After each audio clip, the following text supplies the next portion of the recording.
drug-related allegations in connection with last night's Hammarsdale massacre. 6 people were gunned down at a Joshdale home in Hammarsdale, west of Durban. Police say 4 gunmen went to the house and opened fire on the family. Police spokesperson Tembeka Mbele says one of the deceased, Sianda Kubeka, is believed to be the kingpin in other drug-related crimes.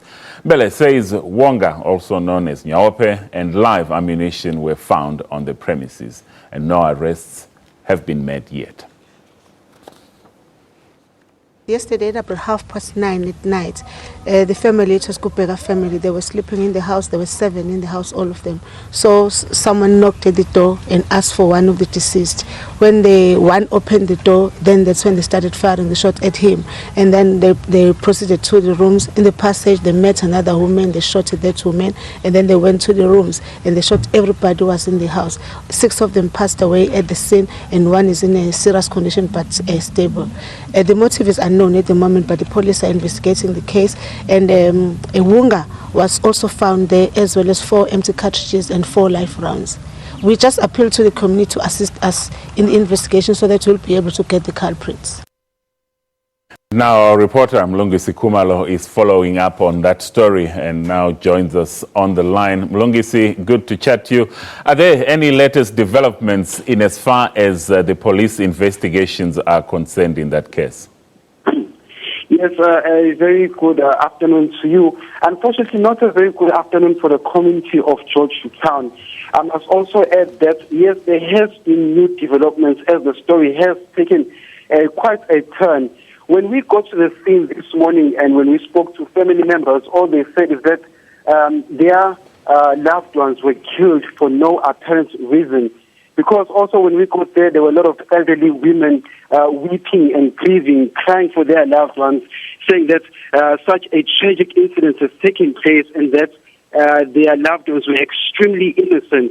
But then as the day progressed, when we spoke to police, we also found out that at around 9 p.m. last night, when the police were called into the scene of the accident, they actually recovered live ammunition as well as 4 cartridges and as well as a stack of wunga, or rather niope drugs that were covered in packages. Community members, yes, are speculating that the killings are linked to drug wars in the area that has been taking place. We also are told that one of the deceased, Siabonga Kubeka, was actually a kingpin in the area who sold wunga and niope to the young, the old, and everybody in the area.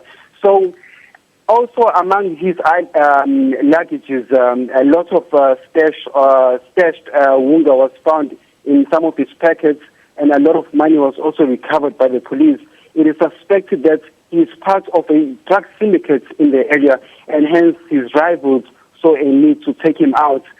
In terms of the other family members that are deceased, no, there's no historical records of selling drugs in the area. Mm-hmm. And what do you know about the killer? And do you know whether police have also made any arrests? No, as far as we are concerned at this moment, the police have not made any arrests. According to witnesses in the area, they said 5 men actually stormed the house, shooting everybody and also shooting randomly in the house. 2 of the deceased were in the kitchen preparing food, and one of them, Siabonga Kubeka, who's also believed to be a drug pin, was in the passageway. So they opened fire at him and they shot him on the head. The other victim is an elderly who was 36 years old, who was fast asleep, who was also gunned down and shot in the head. And the 2 other victims were in the opposite room, parallel to the 36-year-old's room, and they were also gunned down.